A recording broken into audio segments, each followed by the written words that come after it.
This week on Instant Experts, are you a communist or a capitalist? Take our simple test with the Australian federal budget. Sorry, is this where I meant to start singing the International? Yeah, or you could just pop on your I Stand with Albo Sympathy Joy Division T-shirt. What could I wear my T-shirt that says I'm not a selfish cunt, so I'm prepared to give up one of my 29 houses so that somebody else can have one? Well, that's probably fair. A top lady boss fires her staff and her bazookas. Or does she? For middle-aged male podcasters with a mental age of 15, it is the scandal of the year. And in sport, our thoughts turn to cricket season as the West Tigers slump continues. The first test against New Zealand is only 7 months away. Well, technically, Honk, there are actually 2 in August against Bangladesh, including one in Darwin. Yeah, no one cares about those, Henry. Not even you. That is, in fact, true. And going by our Darwin listenership, they'll get between 0 and 1 person to attend. They get one. I'll do a nude run across the field. Anyway, welcome back to Instant Experts. It's the Loose Cannons edition. And that's not just us. It's all the latest news explained by idiots, here to keep you sane in a crazy world. I'm Henry Lee, and as always, I'm here with my dear friend, the Honk. Honky, welcome. Henry, my dear fellow, what a pleasure to be here with you. Where are you watching from this week, Honk? Well, believe it or not, I'm actually at Parliament House in Canberra here in Australia. Right, well, I believe it not. It's true. I'm actually in the budget lock-in with all the other business journos and news organisations. Honky, the budget was on Tuesday night. The lock-in finished 4.5 days ago.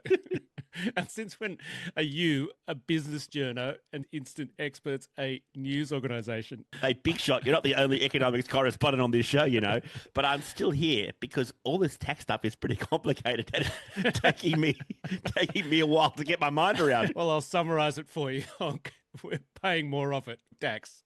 But our kids may be better off. No, because they're paying more too. Yeah, but they've scrapped negative gearing.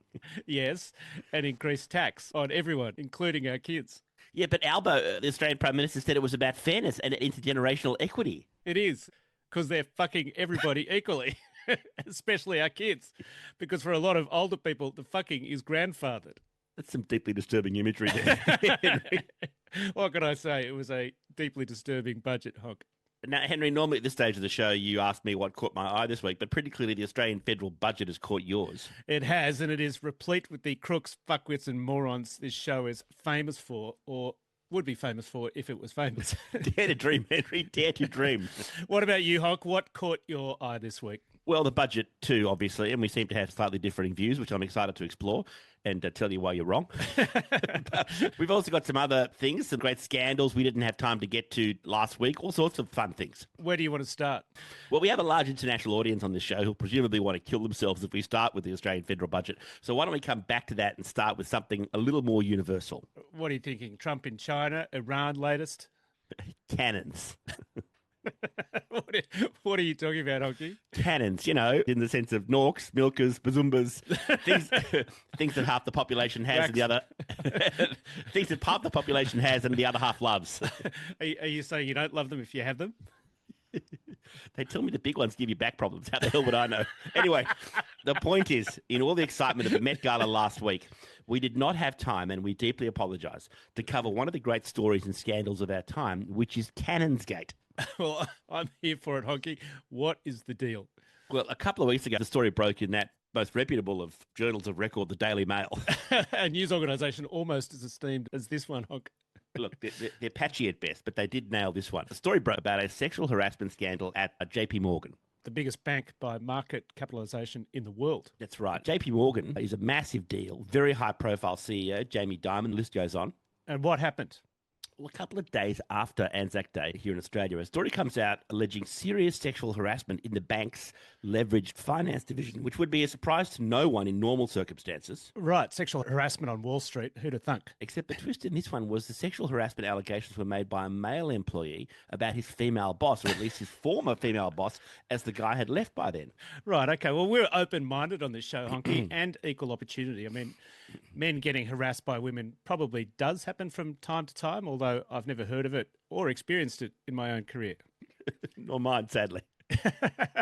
So what were the allegations, Huck? Well, in all seriousness, they were quite lurid. So a fellow filed a lawsuit under the traditional American pseudonym John Doe, alleging that a JP Morgan Chase executive director named Lorna Hagini, I think is the pronunciation, coerced him into, quote, non-consensual and humiliating acts over several months. Specifically, he accused her of drugging him with Rohypnol, i.e. roofies, i.e. a date rape drug, and Viagra on multiple occasions, and threatening to ruin his career when he refused her advances. Hang on, Huck. Drugging with Viagra. My bullshit detector is already in the on position. But continue. Well, according to him, your bullshit detector is the only thing that got turned on because he also claimed that she, that is his boss, berated him as he cried while she performed a so-called adult act on him, that is a BJ against his will. Right. The old non-consensual BJ. How often do you see it? Among adult men and women. If I've had one, I've had 1,000. It's hell out there, honk. Anyway, in the summer of 2024, according to this lawsuit, the boss, Hagini, shows up at an apartment where John Doe was staying, knowing he would be there. Inside, she allegedly made advances on him, which he rebuffed, insisting he was not interested. And then the dialogue switches to, you have to say, full porn mode. Right, what are we talking? Horny Bosses 6? Performance Review Edition. Pretty much. So she allegedly says, and I'll do the dialogue in the style of, as would befit the fine performances of Horny Bosses 6 Performance Review Edition. Do you want to get promoted at this year's end or not? Do you want a future at JP Morgan? It's that simple. I don't know why you're fighting this. Yes, Gibbo, it is that simple. I don't know why I'm fighting this. And then the allegation is this finishing move. The boss allegedly removed her shirt, began fondling her own breasts, according to this guy, and racially insulted her employee's wife, remarking, quote, I bet your little Asian fish head wife doesn't have these cannons. Now, Honk, in all seriousness, when I read that, and by the way, I've actually dealt with a couple of sexual harassment claims in my life outside this show as a boss, not a defendant. Not a defendant. Thank you for clarifying that. So when I read that the first time, I thought there is no way a real woman really said that. It's like the KKK meets Penthouse Letters. You mean cannons and little Asian? Yeah, totally.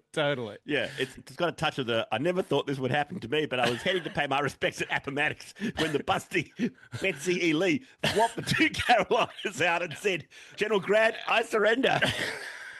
That's right, and then he died in the trenches. It was all clearly complete bullshit from the get-go. And so it proved to be. Very quickly came out this guy was a clearly not very stable, disgruntled former employee called Chirayu Rana, who felt so strongly about his alleged treatment that he refused to participate in the bank's investigation of his claims. So he complained to JP Morgan and then refused to participate in the investigation when JP Morgan investigated. Exactly. And of course, the lawsuit was riddled with other fictions. Its entire premise was that Hagini controlled Rana's career, his bonus, promotion, future at the bank. In fact, she did not. They reported to different managing directors. They were not in the same chain of command. She had no say over his pay. JP Morgan investigated the complaint, reviewed phone records, emails, interviewed members of the team, found just absolutely no basis to it whatsoever. And all our hopes of experiencing such harassment, Honky, have been dashed forever. Yes, we have quoted former Fox journo Megyn Kelly on the show before, and like her or loathe her, and personally I do mostly loathe her, she's turned into a right-wing nutbar. She's certainly no dummy, and this is her, Megyn Kelly, the day after this scandal broke, and I have to admit on this occasion she does nail it. She's speaking with a guy who actually seems to think, or perhaps desperately wants to think, yeah, indeed, the boss did it. Have a listen and look at this. But do you find it plausible that he protested and started to cry as she was saying, your little Asian fish head wife doesn't have these cannons, right, and then forcibly removed his pants and was going down on him and he was crying? I'm sorry, I don't believe that at all. Well played, Megyn Kelly. And Honk, I know it's wrong, but I think I'm developing feelings for... For the love of God! You can have a crush on AOC, Alexandria Ocasio-Cortez, or Megyn Kelly, but surely not both. But Honk, dear Penthouse, I never thought this would happen to me, but I was really into a blonde and a brunette on opposite ends of the political spectrum. Can we please do shout-outs to listeners before your dear wife, Mrs. Lee, dumps you on the grounds of insanity or stupidity or both? Good idea, Honk. I love you, darling. Henry, shout outs to listeners. We've done some role reversal on this show already. Let's just say, can I do shout outs to listeners today? Yeah, sure. Why not? Don't fuck it up. Okay. Thanks. We have loyal listeners all over Australia, of course, as you always say, including a growing listenership in Vegas, in Brisbane, Queensland. Yes, well, that'll be Jake from Woodlands, Honky. He's moved up there now, and he texted during the week saying he never misses an episode. Oh, that's very nice. He also accused the show, Honky, of being, quote-unquote, brilliant. Yeah, this guy's a psychopath. Pathological liar. He's harassing us. Stop harassing us, Jake, or we'll tell the Daily Mail. We also have the listener who texted us this week via our show notes, as you, other listeners, can, to tell us about the show, quote, love it, but no name, no number, no idea who you are, but still thank you. That was John Doe, Honky, or maybe Jane Doe. Unclear. We also have lovely listeners all over the world, of course, places like Phoenix, Arizona. Honky, which ironically does not have a river. Saying there's no River Phoenix? There is not. It's actually the second largest US city without a river after Atlanta. And there's even an argument that Phoenix is number one because the Chattahoochee is near Atlanta. So maybe Phoenix, Arizona is the biggest. Maybe Phoenix, Arizona's even got the biggest Chattahoochees, JP Morgan style. To be fair, I thought the Chattahoochee was even further south. Huh? Details. We also have listeners in Watford in Hertfordshire, where Elton John used to own the football team, the Red and Yellows. Does he not own it anymore? No, I sold it years ago. Yeah. Right. We have listeners in Haringey in North London, which, Honky, is only about 15 minutes south of my favourite suburb, Cockfosters. Like we said last week, pop into the Cock Inn. They do a great joint of meat on a Sunday. Honk, there's great meat at the Cock every day. We should be more respectful. I think you'll find it's sirloin of beef, not joint of meat. But Henry, special mentions this week are to Helsinki in Finland. We have a regular there, so if you're listening this week, please get in touch. Yes, we're paging Senor Finsky. We have regulars in Chesterfield and Derbyshire. Now, Honker, is that where Chesterfield's sofas come from? I thought you'd ask me that. I looked it up. It's actually not. Chesterfield was traditionally a coal mining town, and its name comes from the Roman word cesta, which means fort. Chesterfield furniture is named after Lord Philip Stanhope, you'll be pleased to learn, the 4th Earl of Chesterfield, born 1694, died 1773. Long-living guy for that period of time. Interesting. An influential British statesman who first commissioned the iconic leather sofa in the mid-18th century. He designed, quote, since you asked, a striking leather with a low seat and high back to allow his gentlemen to sit comfortably without creasing their suits.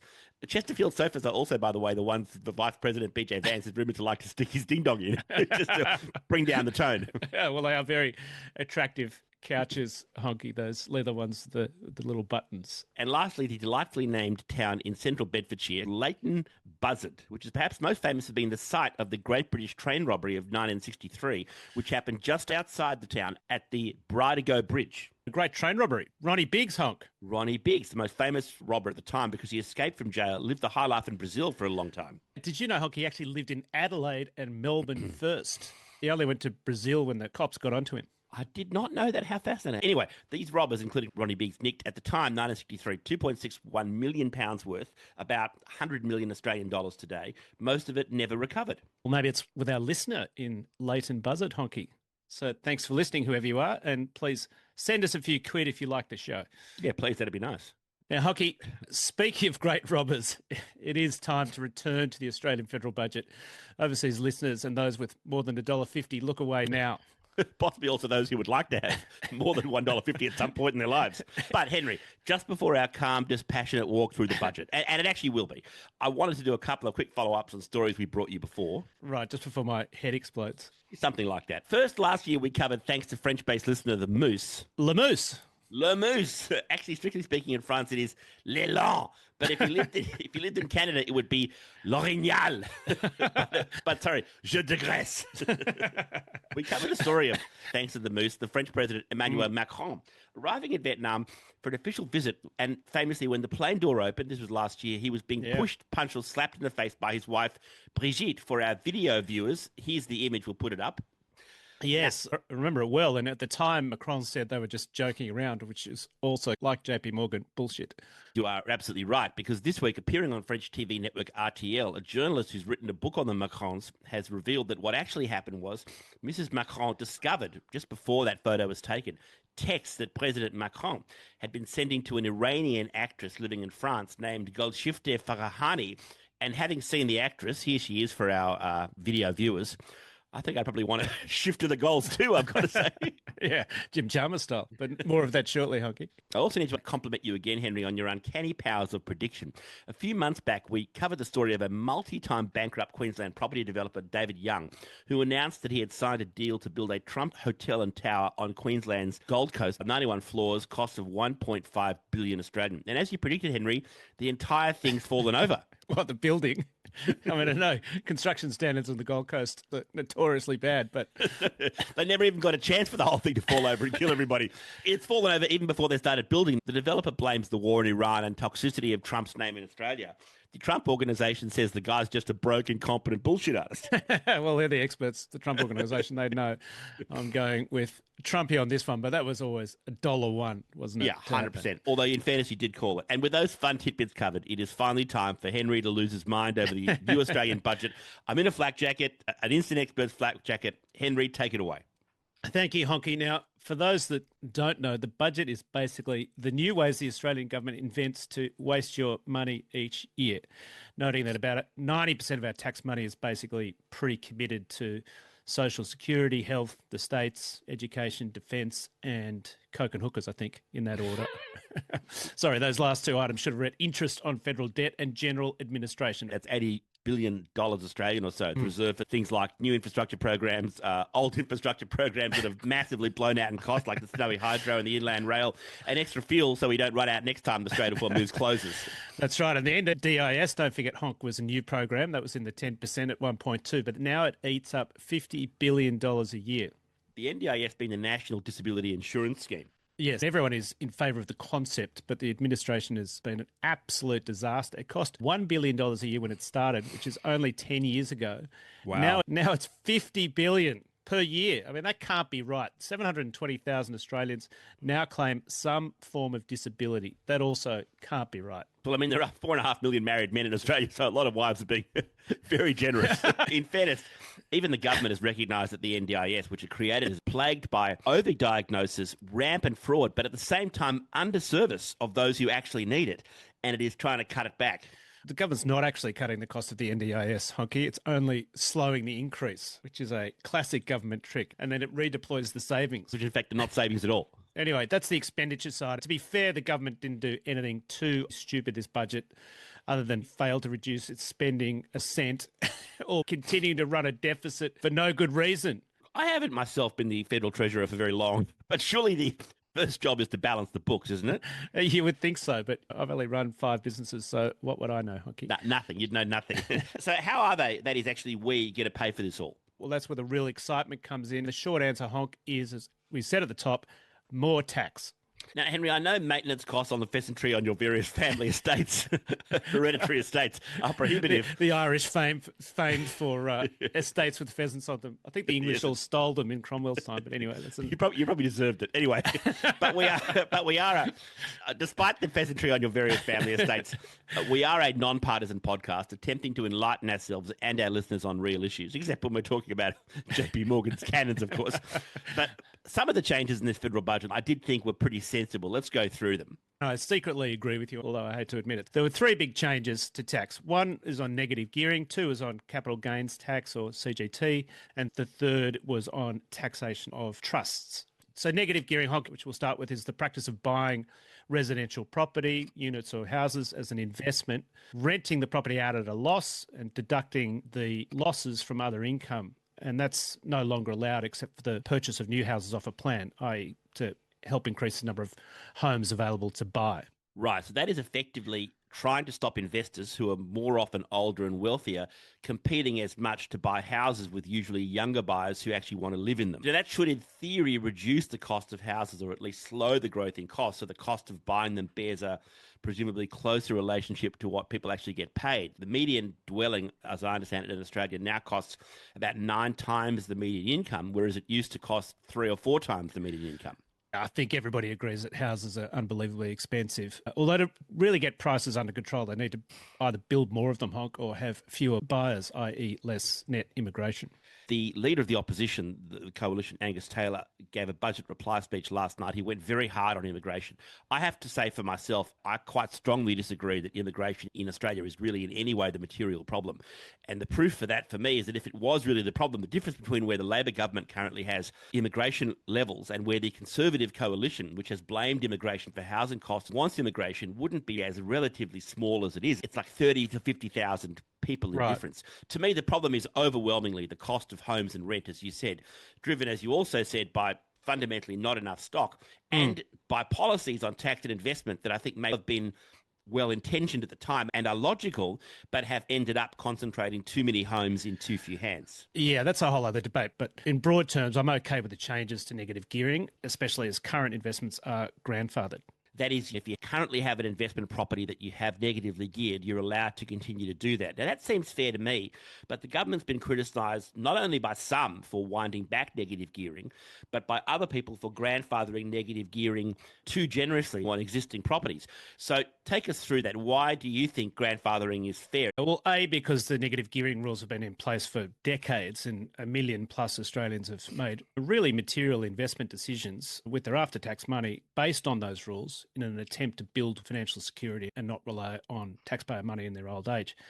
And B, because if you move the goalposts for those people, a lot would sell, but a lot would just put up the rent on their properties so they could cover their costs instead of running at a loss.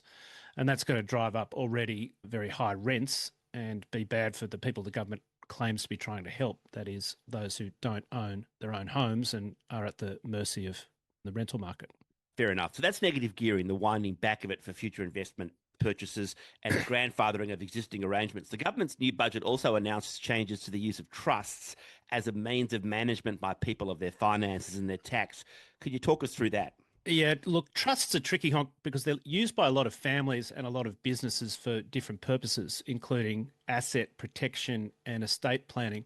But they are also used for income splitting, typically across family members. So, for example, you might hold some assets in a family trust and route the income to whoever isn't working or earning much, such as kids at university or retired parents or grandparents or a non-working spouse. Even in my own little family, we do that to some small degree. Although even before the budget, there were, I think, limits on how much you could use trust to split income. Yeah, we're about to use a family trust to help our kids too, but the government sees the income splitting basically as a tax dodge. So it's now going to be levying a minimum tax of 30% on distributions from trusts, whether that is the beneficiary's true tax bracket or not. Right, so you attribute, say, income to a kid in your family who's over 18, maybe they're at uni, not otherwise earning much, before they were taxed on what they received as part of their overall income, meaning they might pay very little tax on that money. But now, whatever their income tax position may otherwise be, they'll automatically be paying 30% on that bit of income distributed to them. Yeah, correct. That, to me, I've got a few problems with that. I think it's a pretty blunt instrument. And I think it also kind of overlooks, to me, that parents might incur significant costs housing a grown kid or sending that kid to uni, and those uni costs, of course, remember, not being in any way deductible.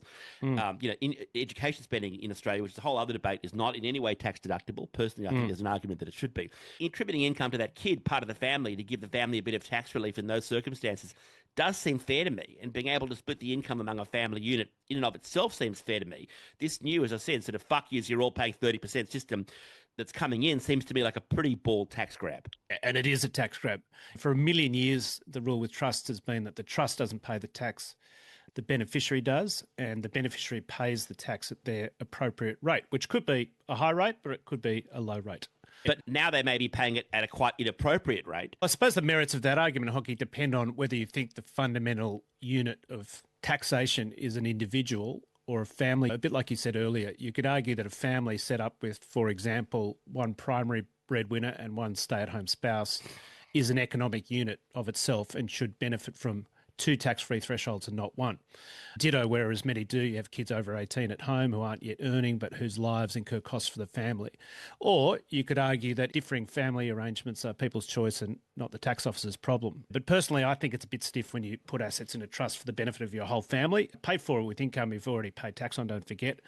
And then the income from those assets is taxed at 30%, whether that is the individual's tax rate or not. I think that's inappropriate. I agree with you about that. I never thought I'd say that. Here we are agreeing. The bottom line here is that this is going to likely reduce the attribution of income to dependents in a family, say, and it's arguably also going to lead to more, not less, tax dodging, as people find ways not to call things income that they would have and they may have paid or arranged for their kids to pay some income tax on. Yeah, quite possibly. I mean, one idea that occurred to me this morning, you could just set up a joint punting account with your kids, turn it over once, pay the bookies the 5% overround they take on NRL or AFL and let the kids withdraw the balance. No tax. I think you're actually serious. It's money laundering 101. Because gambling losses and winnings aren't taxable. There you go. You heard it here first. Lastly, we talk about capital gains tax, which you mentioned before, or CGT. What is it? How does it work now? How will it work after these new budget changes? Well, this is the big one in my view, Honky. So for the past 27 years, rightly or wrongly, the rate of tax on capital gains has been half the rate on income. And that accounts for three things. One, inflation. Two, risk. You're putting money at risk, you might lose it all. And also the lumpiness of gains. So you might invest for 10 years, but you cash out in 1 year. So effectively, the discount gives you an income averaging effect. So the 50% discount accounted for risk, inflation and income averaging. Now, under the new regime, tax on all capital assets will be based on the profit above inflation and taxed at a minimum of 30% and a maximum of 47%. Whereas previously the top rate was 23.5%. So it's a clear tax increase. Okay, not for me, but for the dummies who aren't that good at maths and high finance. Not me, obviously, I'm an expert. Just give us an example of how that worked in practice before and how that's going to work now. So say I decide to invest in a second home that I bought at $100,000, let's say, and I sell it 10 years later for $200,000. Talk us through that before these changes and after. Well, it sounds like that home is a caravan, Honky, at those prices. So let's assume they're BHP shares instead that you're putting aside for your retirement or your kids. So you bought for 100, you sold for 200. So your profit is 100. Yep. Now you're in the top tax bracket. You're a high-earning creative professional, let's say. So you pay half of 47%, which is 23.5%, which is $23.50. 23.5% of 100, $23.50. So you keep $76.50, government gets $23.50. That's the old system. Under the new system, you adjust the 100 you bought the BHP shares for inflation. Now that averages about 3% a year, but it's closer to 5 now. So let's say you've held the shares for 5 years and cumulative inflation is 20%. So your original cost of 100 is now deemed to be a cost of 120. You sold for 200, so your profit is 80. And then you pay tax on that 80 at the full 47%. That's $37.60. So instead of paying $23 or $24, you're paying $37 or $38, which is a 60% increase in the tax payable. And if you aren't in the top tax bracket, the penalty is even higher in a way because the minimum tax you pay on any gain is 30%, whether that's your right tax bracket or not. So you could be a non-working spouse, for example, who sells some shares with no other income and you're paying 30% from $1. The Australian Treasurer Jim Chalmers argues the old system where you were allowed to pay 50% less on capital gain than on income. His argument is that was not fair because it meant that labour was being taxed more than capital was. That was true, but again, that system was in place to account for inflation, for risk of capital investments going backwards and the lumpiness of capital gains. Now capital gains will be taxed more than labour if your labour would not be taxed at 30%. So, for example, if you lost your job and you needed to sell shares to fund your life for a while, or you've retired and are selling down shares to fund yourself rather than rely on a taxpayer-funded pension, there are lots of scenarios where 30% is not appropriate, but the government's just basically taken, or in my view, stolen 30% from those people on the sale of those shares, regardless of their circumstances. I think it's absolutely shameless and shameful. If the Treasurer was fair dinkum about it being about fairness and not just increasing taxes, he would reduce the tax rates on people's labour to compensate for the increase in taxes on people's capital gain. Otherwise, It's just a tax increase and not fairness at all. Yeah, I must say, troublingly, I think I agree with you again. Now, the Treasurer of the government argues this is all about, as we said before, achieving intergenerational equity. That is, trying to make it easier on young people, particularly, to afford a home, which many can't, and they're currently being killed on the cost of rents. And that might be regarding negative gearing of property, as we've said. But if you look at the changes to family trust and capital gains tax, in practice, they're a bald tax grab. The tax grab is to fund excessive government spending. For example, NDIS, where they're not cutting spending, just slowing its increase. The government's just not committing to reining in spending at all. It's just taxing people more. These changes are supposed to be about helping younger people, and they're not going to, because the reality is if you're a young person starting out, it is now much harder to build a stable financial base for yourself and your family over time, because you are being taxed on income from savings and investments at a minimum of 30%, whatever your circumstances. There's basically going to be no place to invest without being taxed to death, or at least much more, except your own home, if you own one, or your super, which you can access in a few decades' time, well after you've gone through the most expensive 20-year period of your life. That is, when you buy a house and, in many cases, raise a family. So for our kids, what are they meant to do to make money they may need before they can access their super, when there's a lot less of it because of these new taxes? And by the way, Honk, if your own house is the most tax-effective place to invest, because when you sell it, you don't pay any tax on the gain. If that's the most tax-effective place to invest by paying off your mortgage and not selling, what do you think is going to happen to house prices? Well, there'll be less houses to buy, and house prices are going to keep going up, won't they? 100%. And with stamp duty, which is the state tax you pay on the sale of a property, or basically a transfer payment of 4% plus, there's actually a very limited incentive for empty nesters in particular to downsize, except ironically, unless they downsize to rent. But Honk, the thing that annoys me the most, the starting point is completely wrong. The starting point for the Australian government should be, we are trying to help Australians build stability, not if you build wealth, we will take it from you, let alone take it from you and spend it on stupid shit like unnecessary interest payments, because we can't balance the budget and borrow more and more money every year. My own frustration is that it's, as I said before, just too blunt a set of changes that I think don't, even if they're otherwise right, don't enough take account of people's individual circumstances. And as I said before, I think in many cases they may end up, I think as you said, doing the opposite of what they're trying to do, i.e. help younger people. Although I just had a thought of my own on the budget deficits, and I think it's kind of genius. What's that, Honk?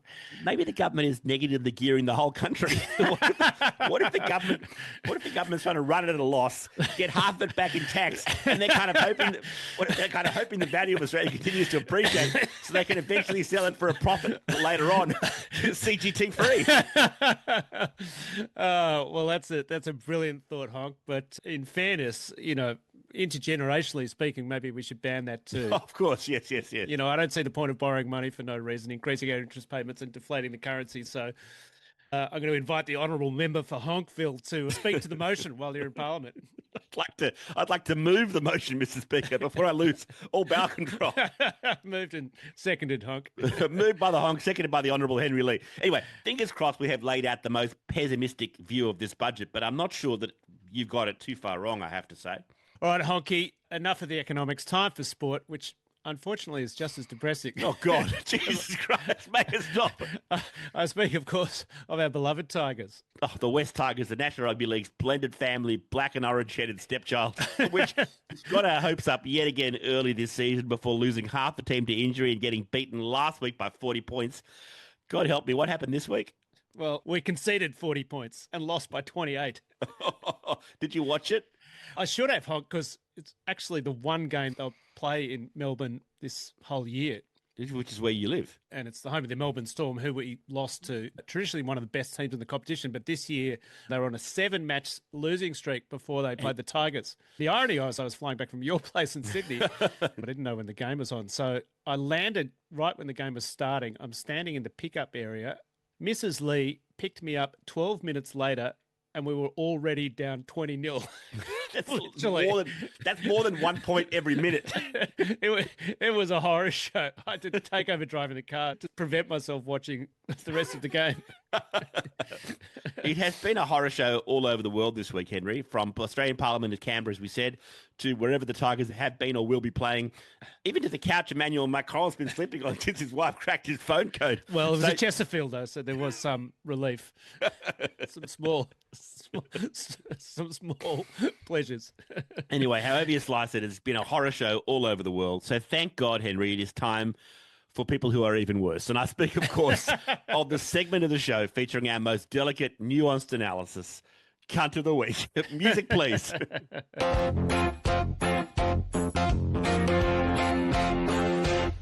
I'm a cunt. Okay, first, Henry, honourable mention to the staff of the Trump White House, sternly warned in an email from the White House Chief of Staff, Susie Wiles, to stop leaking to the press. Let me guess, they leaked it. They leaked the email. Telling them to stop the leaking. But Henry, no matter where you sit politically in Australia, no matter what you think of the new federal budget, and we don't think much, at least it's not politics in the UK. The Australian government, even this week, is Lincoln freeing the slaves. He's Mandela uniting South Africa by comparison. The UK's Labor government, particularly its Prime Minister Keir Starmer, elected with great fanfare and huge majority less than 2 years ago, is, as everyone knows, massively on the nose. In fact, as we speak, a leadership challenge may be on as early as today, the day we record this. Wow. How bad is it for UK Labor? In UK council elections held last week, the previous fringe, far-right Reform UK party got the most votes of any party, around 27%, and it won 1,452 or 1,453 council seats. Labor lost 1,496 council seats. They lost control of 38 different councils. That sounds like a lot. I know it's a big country, but sounds like a lot. Now, the question, of course, is who are these fine people from Reform UK who've been elected? The answer is they are wall-to-wall, complete cunts. The leader of Reform UK, a complete muppet called Nigel Farage, is under investigation for forgetting to declare a personal gift from a donor of £5 million. 10 million Australian dollars. Well, it's easy to forget 5 million quid, Honk, isn't it? Especially if there are other gifts that were bigger. Doubtless there were. But Nigel Farage, again, Henry, he is Mahatma Gandhi compared to the councillors he just got elected from Reform all over the UK. Here are just a few of these magnificent thought leaders. I'm so proud of these people. Okay, I'm here for it. Okay, Reform UK councillor Stuart Pryor was elected after saying white people are the master race, black people have smaller brains, calling Muslims, quote, rats, and saying the racially motivated rape of a Punjabi woman was, quote, good. Oh, my God. Jake Cooper was elected after calling the Holocaust a hoax and spelling the Holocaust Hallocaust. Well, Honk, to be fair, the Holocaust didn't happen. You know what? Maybe he's been horribly unfairly accused. Maybe he believes firmly in the true Holocaust. He just doesn't believe in the Holocaust. You're quite right. But then you get Glenn Gibbons, a fine quality gentleman. He was elected too for Reform UK after tweeting, quote, this is a quote, can't believe the amount of Nigerians in town, should melt them all down and fill in the potholes. These people are psychopaths. He really said that. He really said that. And then he got elected. God. And then you got Sean Astley from Reform UK, who proposed forcing people who didn't vote Reform UK to be forced by law to house rapists in their homes. All trust. This is true. This is all true. Nathaniel Mende, this true titan of UK politics, he was elected after posting social media featuring a Nazi flag with a swastika and a copy of Hitler's Mein Kampf. For the love of God. At least the UK Greens, whose leader we tore into last week, suspended a candidate for being a racist maniac. But they only suspended this racist maniac because she was arrested for hate speech first, for posting a picture of a man with a placard that read, quote, I'm not making this up, the placard she posted read, quote, ramming a synagogue isn't anti-Semitism, it's revenge. Seriously. And both these parties, Reform UK and the Greens UK, got more votes. The Greens UK had a huge leap in its vote too. And yet, Henry, like last week, none of them is this week's cunt of the week.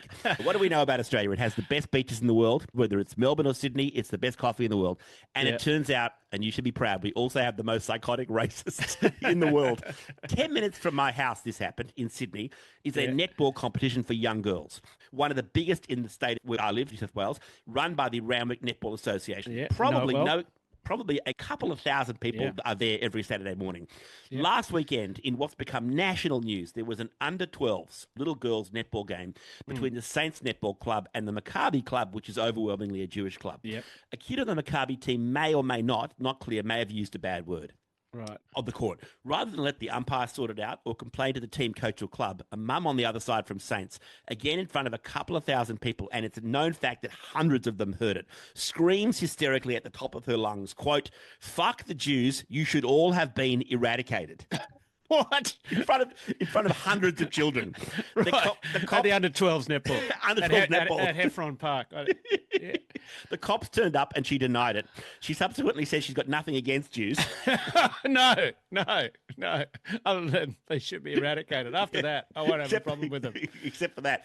But she has been charged with offensive language and she's been banned for life from attending New South Wales netball games pending the outcome of the charge. Now, we won't name her as many newspapers have. We are content to proclaim this deranged, racist, undisputed cunt of the week. Yeah, that is shocking, Honk, although it's obviously good that she's been condemned for it. Yes, except if you can believe it, by the owner of the Skinned Olives beauty range in Sydney, whose name we won't give out again to avoid inflaming racial stereotypes further, who saw the story and posted online an offer to this woman of free beauty products for life. Deary me. I never knew how good we had it with that shit-house budget, Honk. This is a horror show. Henry, this week that budget is the fucking Declaration of Independence.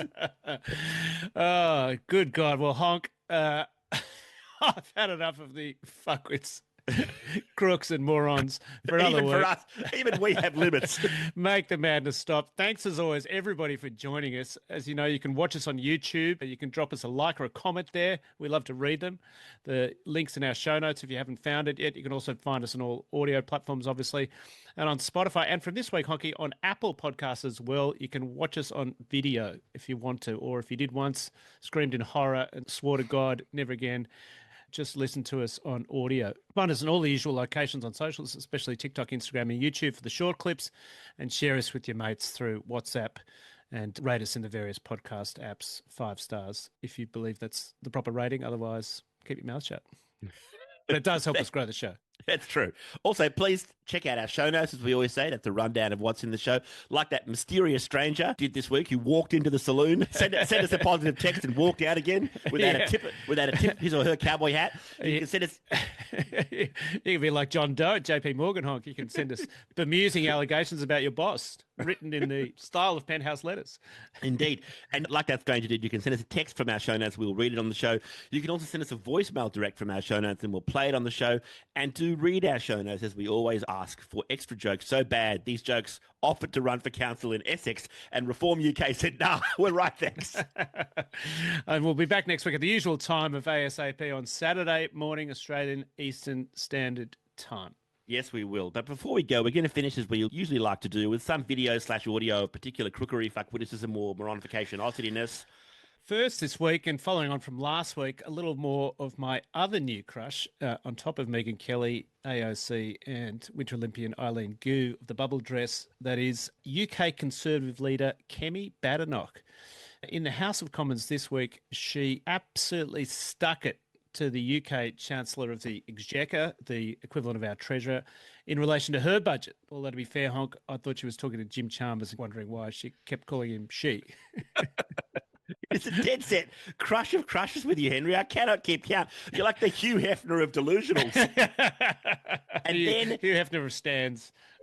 and then from Instagram's comedy account, No Cap on God, we bring you an interview with a very confused protester on the Iran war. It is extremely amusing. Enjoy both pieces, and we'll be back next week because, as the great Henry Lee always says, maybe Kemi Badenoch, Megyn Kelly, Eileen Gu, and AOC have been harassing me. Oh my God. Sorry, where was this? Well, I ordered a pizza to my negatively geared caravan and they all turned up to deliver it. I never thought this would happen to me, but I didn't have the money to pay for the pizza. Oh, no. You had to pay for it some way. And Honk, of course, stupid never sleeps. See you next week. It tells you everything you need to know about her grip on the Treasury. She's making the UK a shambolic laughingstock to international investors, and if she doesn't resign for breaking her promises, she should sure as hell go for this. There are 1 million more people claiming universal credit than there were at the time of the last budget. Government spending, up. Welfare spending, up. Unemployment, up. Debt interest, up. Inflation, up. And what about the things that you want to go up? Growth, down. Investment, down. Business confidence, down. The credibility of the Chancellor, and not just down, through the floor. All we've had is wallowing in self-pity and whining about misogyny and mansplaining. So, Madam Deputy Speaker, let me explain to the Chancellor, woman to woman. People out there aren't complaining because she's female, they're complaining because she is utterly incompetent. Isn't it a little bit homophobic that we're so focused on the straights of homos and not the gays of homos? Yes, I agree. Yes, for sure. Why do you think they're willing to leave the gays of homos behind? I think it's just historically, like, you know, gays have always been very discriminated against, which is wrong on so many levels. Even in war. Yeah, even in war. It just takes more reform in government, obviously, and then also educating society. Just feel like if we're going to go in there, we can't leave the gay people behind. Right. I don't think we should go in there at all, but if we're going to, the gays of homos, we could turn it into Fire Island. For sure.